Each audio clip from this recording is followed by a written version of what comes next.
बदलापूर या ठिकाणी 2 शाळेमध्ये जाणाऱ्या चिमुरड्यांवरती, चिमुकल्या मुलींवरती स्वच्छता रक्षक म्हणून काम करणाऱ्या नराधमांनी अतिप्रसंग केलेला आहे आणि त्यामुळे वातावरण खूप संतप्त झालेलं आहे आणि पालकांचं आणि जनतेचे तर संतप्त होणंही मी समजू शकते, कारण मी स्वतः एक पालक आहे आणि एक आई देखील आहे. इथे मला सांगावं असं वाटतं की माननीय मुख्यमंत्री एकनाथ शिंदे,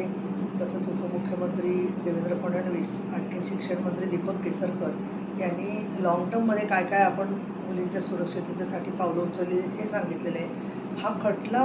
फास्ट ट्रॅकमध्ये चालावा अशा पद्धतीने भूमिका जशी घेतली आहे, तसं या नराधमांना कुठल्याही पद्धतीने सूट मिळणार नाही, त्यांच्यावरती कठोरातली कठोर कारवाई होईल असं आश्वासनही एकनाथजी शिंदे यांनी दिलेलं आहे. माझी अनेक वर्षांपासूनची एक सूचना आहे की पेरेंट टीचर्स असोसिएशन जे आहेत त्यांच्या नियमित बैठका घेऊन ज्या शाळांमध्ये मुलींच्या सुरक्षाविषयक त्रुटी असतील त्याचा आढावा